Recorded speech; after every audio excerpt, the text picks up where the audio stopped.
Curators, welcome back for another episode of the Yarn Curator Knitting and Spinning Podcast. My name is Naomi. Welcome to my channel where I adjust my camera mid-sentence. It's been a while since I sat down. The last thing I put out was like a 15-20 minute episode of Works in Progress. And before that, I had filmed kind of a finished object roundup video and I never edited it. Honestly, editing is the big thing that keeps me from doing this more regularly, but that's fine. No big deal. We're gonna get there in the long run. But in that video, it was like I think legitimately the third time I had sat down and recorded talking about these finished objects. I had done it before we left for our big family vacation in March. Sorry, Eve is currently, I'm in our Florida room, which is where the dogs used to hang out during the day. They're now a free range in the house. When we're not home, they have mostly full run of the house. We close the doors to our bedrooms and bathrooms, but otherwise they have access to the living room, kitchen, and Florida room during the day. So we still have their like old enclosure up that they would hang out in, but for some reason she just decided to run the gauntlet in there, and I literally have it like all smushed to the side. Anyways, I digress on a tangent. It's gonna be a fun one today. Anyways, Evie's right here. Come here, baby. Wanna say hello? So she's right here. She likes to hang out with Mama through the day. Say hi, baby. Can you look at the camera? Good girl. Who's Mommy's good girl? Evie is. Yeah, you're so beautiful. You're so beautiful. I have a massive pile of stuff sitting next to me, and in the effort to get inspired and motivated, I just finished watching Madeline, Who's Mad About You, her most recent video, and then before that I had also watched Rhiannon's most recent video where she made cherry limeade, and I have mango limeade, so thank you for the idea. One of the dog parents at the dog park gave me 2 fresh mangoes this morning.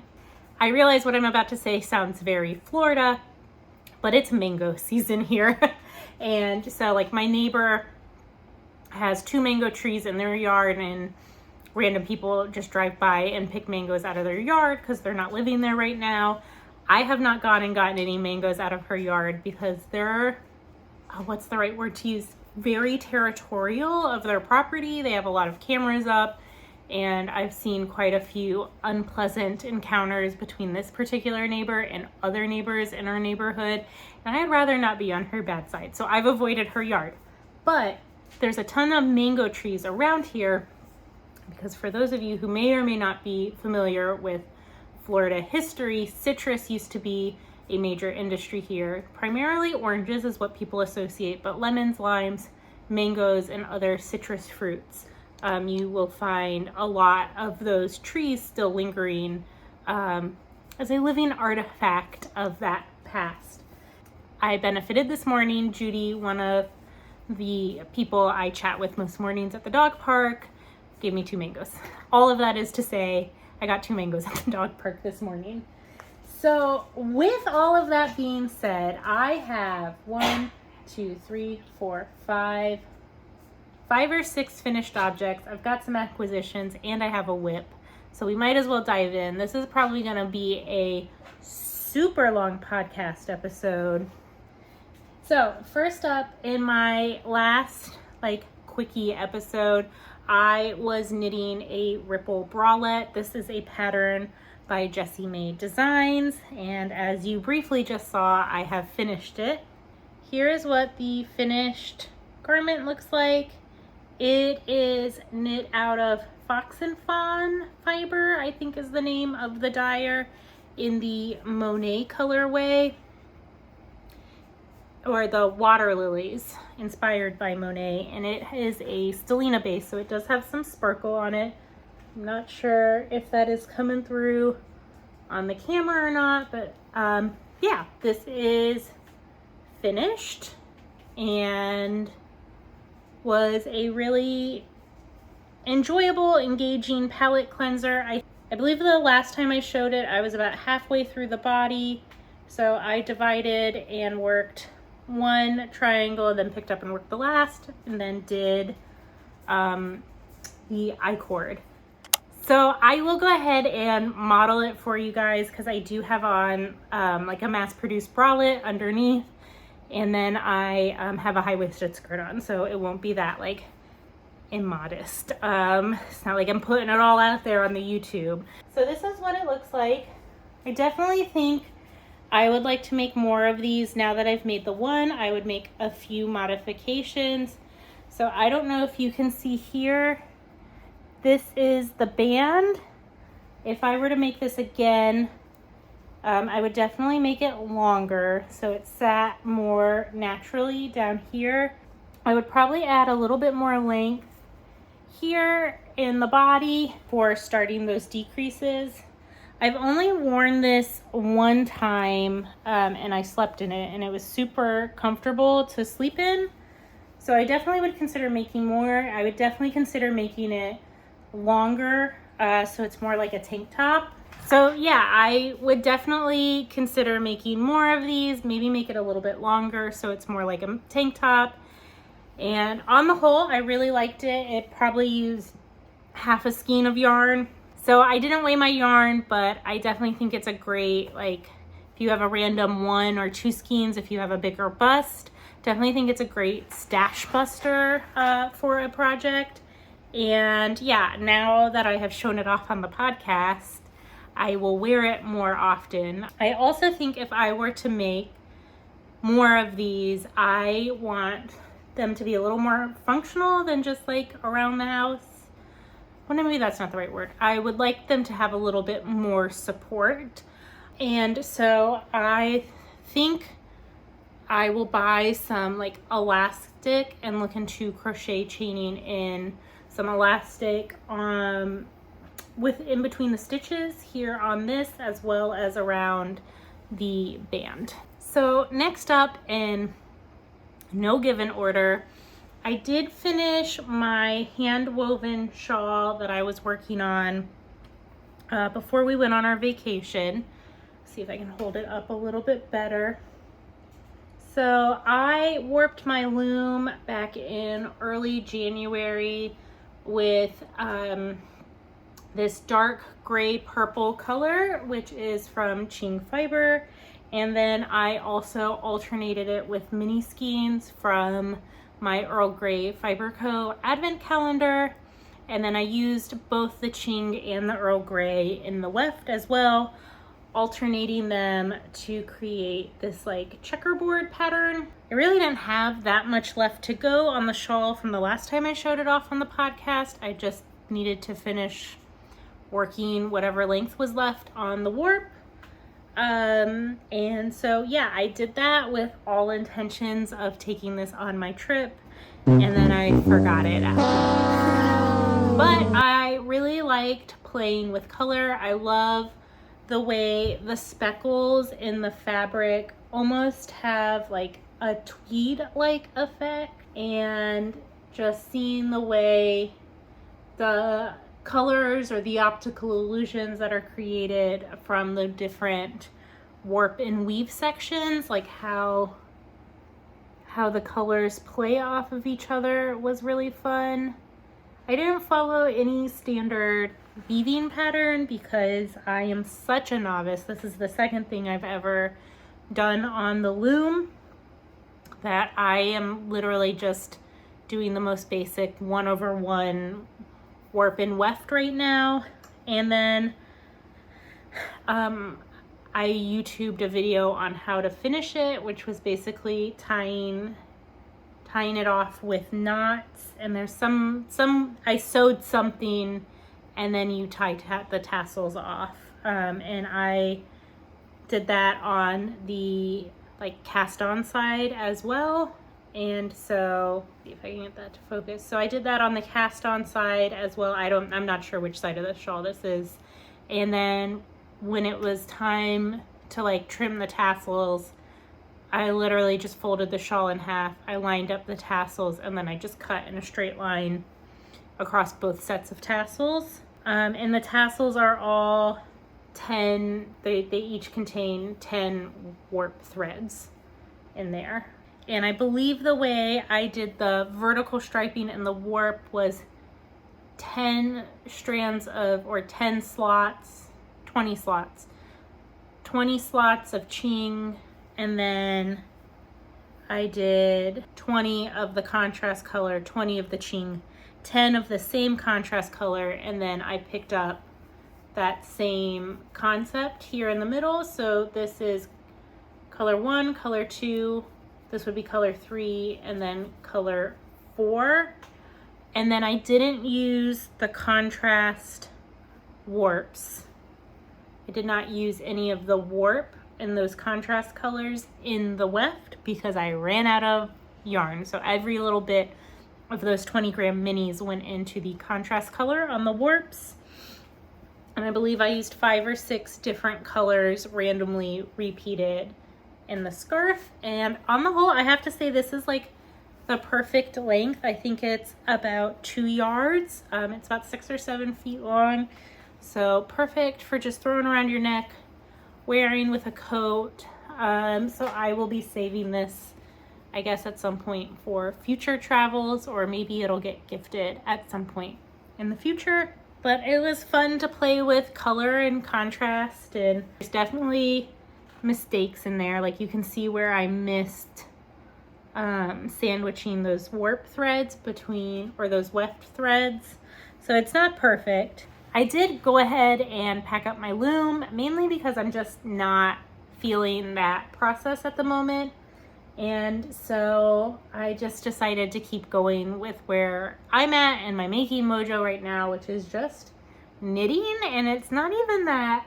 I definitely think I am a process knitter. Don't get me wrong. I want to love what I'm making. Like the end product is also just as important to me. But for me, just the act of sitting with needles in my hands and creating something is good enough in and of itself as well. And so for me, I've just been going with that, like what's easy and craveable to make. That leads me to my next finished object, and this is my Campfire Cozy Shawl. It is a pattern by Espace Tricot with never seen on the channel. This will be its one cameo, I guess, because I cast it on and finished it in between now and that mini little episode that I filmed. So this is knit out of Illimani Yarn Co. I'll put the base and the information on the screen because I can't think of it off the top of my head, but it is a llama silk blend, and it is a worsted weight yarn, and it's a new acquisition and a finished object all in one. I purchased this yarn at the 2023 local yarn store day from my one remaining local yarn store, which is Creativity here in Largo. And yeah, so I decided to make this shawl. I had about half the yardage called for, so I did a little bit of modifying to this pattern because I did not have the amount of required yardage. What I had is about half of what the pattern called for. And so what I did is I took out about a 25% of the repeats for each of the sections.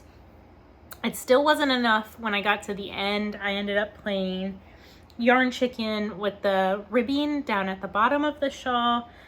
I actually had to rip back one row to have enough for the bind off, which was a little annoying, but whatever. I used like every scrap possible that I could. So let me do this so you guys can get like hopefully a better view of what it looks like.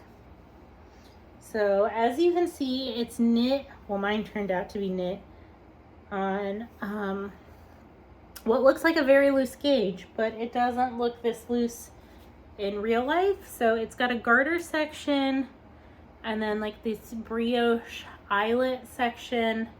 You can see where I oopsied / changed yarn there in the see-through graph that is resulting. And then the bottom is another garter and then a stockinette followed by a ribbing section. I haven't blocked this yet. Let me see if I can get a better view of what. So that is what, I'll take some video outside of this to see if I can get a better. So that is kind of what that brioche eyelet section looks like. So this is kind of how I wear most of my shawls, which is just, you know, nice and bundled around my neck. And I think even doing this pattern with half the amount of the required yardage is still more than big enough to wrap around my neck. I actually think it's a more usable and functional shawl than it would have been had I knit it to the like gigantic shanklet size that it's probably written to be. I actually think it would have been like, if I would have followed the pattern as it was written with the recommended yarn, which I think was a like pretty rustic worsted weight yarn, I think it would have been too much. And I get it. I hear you. Naomi, you're a knitter in Florida. Why are you making a worsted weight shawl? Anyways, your girl likes to go to cold weather places, okay? And she dreams of the day that she does not live somewhere that is hotter than Hades. But that being said, I'm actually more pleased with this than I think I would have been if I would have followed it to pattern spec, because arm stretched out, it's double my arm, my wingspan, my own personal wingspan. This is it at the halfway point, all the way over here to my other arm. That is it, fully stretched out. So that's sizable for the wingspan. And it's lighter, and because it has the silk in it, it's got a really lovely drape, and on the whole, I'm quite pleased with it, and I think it'll be nice and functional. I might even take it into work to put on the back of my office chair. Yeah, I'm really pleased with it. It does have a little bit of a scratchy factor with the llama. I find llama to be a little bit more coarse than alpaca in terms of those like camelid family yarns, but not enough that it would stop me from wearing it around my neck. And I do need to block it, so I imagine it'll grow a little bit more, but I might not block it. I might just live lazily and just roll with it till it needs to be washed and then block it then.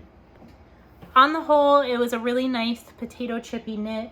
I went up to North Carolina in June for my nephew's 2nd birthday, and it was my travel knitting project. It was on the plane, hanging out at my parents' house. And then my dad and I drove down, so it was my car knitting, although I didn't knit that much on it on a car, or in the car, I should say. So that was that.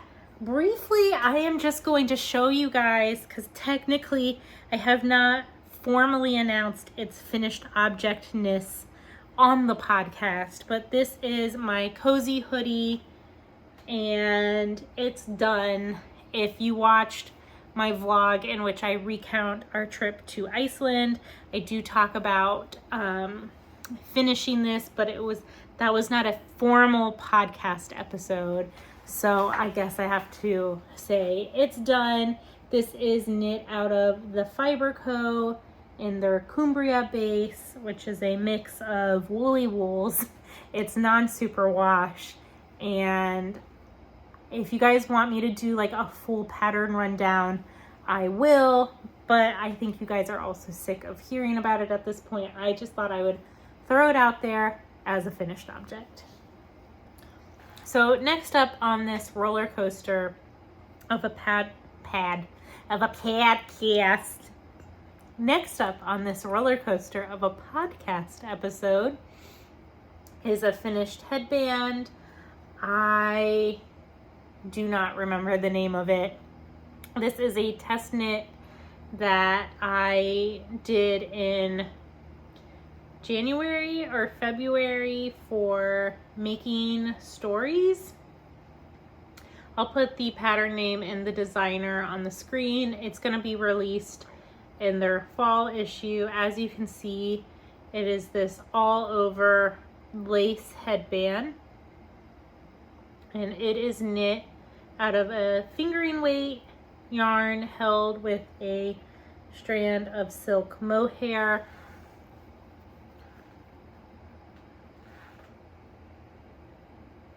So you can see it's got that lovely little faux knot at the top. I wonder if this will work how I currently have my hair. So actually, so here you can see kind of what it looks like.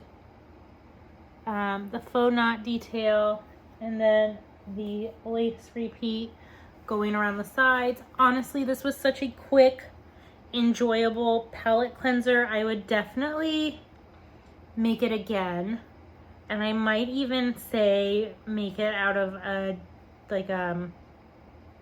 thicker fingering weight or a sport held with the mohair, so it's just that little bit fatter. I think there's a way to make it wider, but it would require me sitting down, looking at the pattern, and using more brain cells than I have at the moment. But on the whole, this was really enjoyable knit. So you actually start kind of in the halfway point of the back with a provisional cast on, and you knit one side, then you pick up and knit in a mirror the other side. You join with a 3-needle bind off the two ends, and then you knit around, you knit a very small sleeve, and then you 3-needle bind off that together on the reverse. Mine's a little sloppy looking because no one's gonna see that, so I didn't really care with my Kitchener stitch, I think is what I did, and then weaving in my ends. I didn't like go out of my way to make that look super neat on the top. I did, when I was weaving in the ends, like try and make sure this was secured down really nicely, like kind of going in and tacking that down really well. But yeah, and this is knit out of some of my sister Zoe, who is Felicity Yarn Studio on YouTube, and has her own indie dyed yarn business. Go check it out. This is knit out of some of her non-superwash yarn held with a Rowan kid silk mohair. Words are not coming out of my mouth. But yeah, so I think Zoe's kind of light purple, lavender, silver base mixed really well with a similarly toned silk mohair. So last-ish, but not least, in terms of like physical objects, is my only whip at the moment. I've been very monogamous, but I want to cast on a few more things. I've been enraptured, not really, with this project. It's just, I think doing the test knit, then the sample got me like into monogamous knitting mode. That will probably change here in the near future. But this is my Misurina, I think is the name of the pattern. It's a pattern by Caitlin Hunter, and I am knitting this out of more acquisition yarn. So when I went up to North Carolina, my mom had offered this yarn to myself or my sister because she just didn't like the way it felt in her hand. I don't think she liked the way it was knitting up, and so she said it was up for grabs. And since I live in Florida, I kind of jumped on it. So it is the Shibui Knits. It's their twig base, which is 46% linen, 42% recycled silk, and 12% wool. So a nice, warm, weather-friendly yarn. And I've been wanting to make this pattern pretty much since it came out. And the thing I've struggled with is actually picking the color combo. And so like I've had yarns, but I didn't really like I have some cotton bases, and I have some other, I have more of this knit one, crochet two, I'm trying to remember the base name of this yarn, but I have more of this same yarn in this kind of coral colorway, and I have it in an ivory. And so I didn't like any of the color combinations that I had in my stash. So anyways, I was with my mom when she picked this yarn out for this pattern for herself. And so I am now making it for me. I did for about 3 seconds think about gifting it to her, but no, sorry, Mom. And you can wear it when you come and visit. I'll make that deal. It's so generous, I know. And so yeah, here it is. And it's this really pretty, the contrast color is like a silvery white, but it does have some of those cool blue undertones to it. And then it's paired with this kind of aquamarine blue green. It definitely straddles between the blue and green color families. So as you can tell, I've made steady progress on this. It's knit top down. And I tried this on about a week ago. I finished the yoke and I was like, let me finish this ball of yarn that I'm working on and then I'll try it on. And so I probably had, I don't know, maybe like 2 or so inches of the body knit. It was to about here. And between 2 and 3 inches of the body were done. And I tried it on, love the fit, it was great. And it was kind of like curled up on itself on the cable on my body. And I was like, the fit is great. And then I like let out the tension, the slack. And I noticed the back was pretty gapey, which is common in circular yoke patterns and how they fit me. Like the sleeve divide was great, but I just felt like I had a lot of like extra fabric in the back, not to the point of feeling like a circus tent, which I feel like is one of the main complaints with Caitlin Hunter's Soldotna pattern, is that especially in that one, the back, there's a lot of extra fabric. And in this one there is extra fabric. It wasn't a ton, but I decided to go ahead and add in some darts along the back of the body. I don't know how well I'm going to be able to show these off. So what I did was I divided the number of stitches in half. Well, the beginning and end of round in this pattern is along the center back of the garment.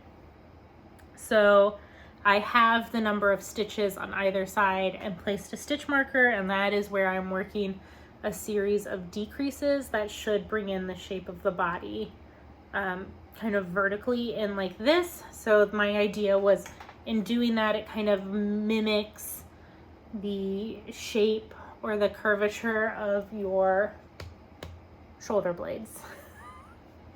I remember anatomy barely. Just sad, because I took like 2 semesters of anatomy in high school, very long time ago, back when I thought I was going to work in healthcare.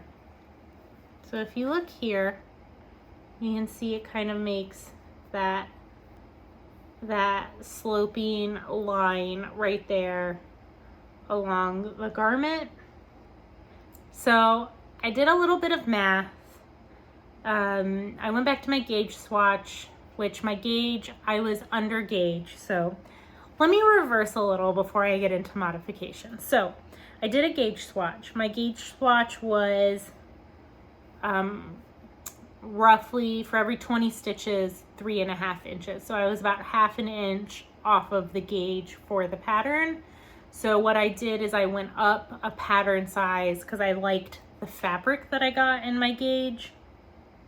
So I went up a pattern size to account for the shrinkage, I guess, that would incur of having that gauge that is short for what's required.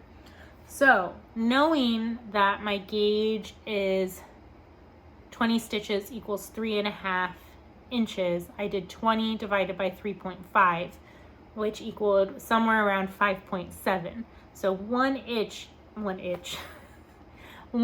stitch is equal to, or not one stitch, 1 inch is equal to roughly 5.7 stitches. So with that, I knew that I wanted, it gives me an idea of how much fabric I can remove from the garment. So I worked 6 rounds of decreases making these. So I decreased 2 stitches per dart row, and I worked 6 or 7 of those. So I took out roughly 2 inches of fabric from the garment. So roughly like pinching out an inch on either side. And then I also, on one row in between the decreases on the back, I also threw in a little decrease along the side underneath the arm of the garment. Oh my gosh, why can I not speak right now? So I went ahead and took out 4 stitches along the side. That way I'm not taking anything out of the front, right? Like I want that extra fabric to cover my bust. I just didn't need that much fabric around the back and sides of my garment. I have done waist shaping in the past, and I am fortunate that I have very much like an hourglass figure, or along the lines of an hourglass or pear. So I have like a 42-inch bust, a 34 to 36-inch waist, depending on where I am in life. And then my hips are around 46 to 48 inches. Once again, depends on what's going on in life. So that's fairly proportional in terms of like big, small, big. So I could have added them along the side easily. I opted not to, mainly because I wanted to see how adding that dart along the back would look and how that would affect the fit. So yeah, if it's in the back, I'm not too worried about it. It looks a little sloppy right now, but I know that the stitches will block out and it'll look a lot better once this does get blocked and finished. But on the whole, I'm really pleased. This yarn is not the best for color work. I will admit that. Like, it's not a great color work yarn, but I think once it's blocked and draped on the body, some of the like bubbly, what's the right word? Stretch stitches, some of the like wonkiness of it in color work of the yarn should make itself look a lot prettier. So that's it for my current widths, which brings me to acquisitions / future knitting. For those of you who watch Zoe and I's channel, you know we are good friends with Gemma of Gemma B Makes, and we have been like joking about a girls trip in which we all get together probably for over a year now. So Gemma sent us a message earlier this year asking if we wanted to help celebrate her birthday in October, and it's just worked out that that is financially possible. Where was I going with that?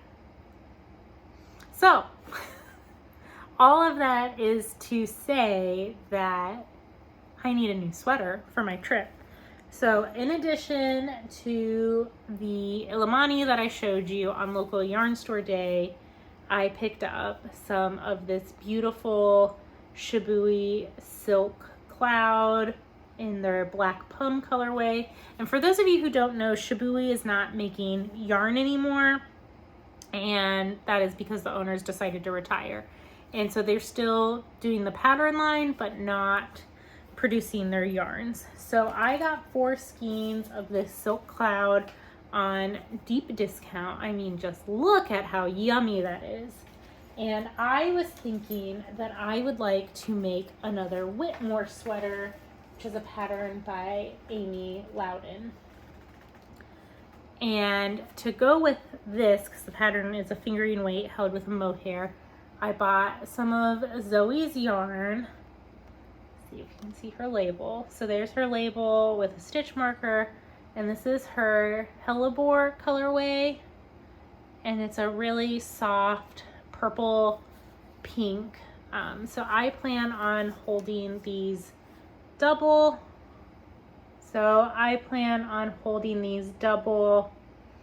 To make that sweater. I actually packed up the yarn and everything for my trip last month. And so I was like, oh, I'll have plenty of time. I'll cast it on, I'll get going. I'll like crank out this sweater on the drive home. I did not. And I had the thought that there was another pattern that I was like, oh, this would be perfect for that. And then that pattern's gone from my brain. So that will be getting cast on soon. And then I just have a few more acquisitions to share with you guys. So as I said, I have more of the silk cloud. So I also got it in this like jewel toned green, like a really inky green. The colorway is Juniper. So I don't know if you can, I'm trying to get a good like representation of the color. It's kind of similar to my hoodie cowl. They're all kind of that. Oh my God.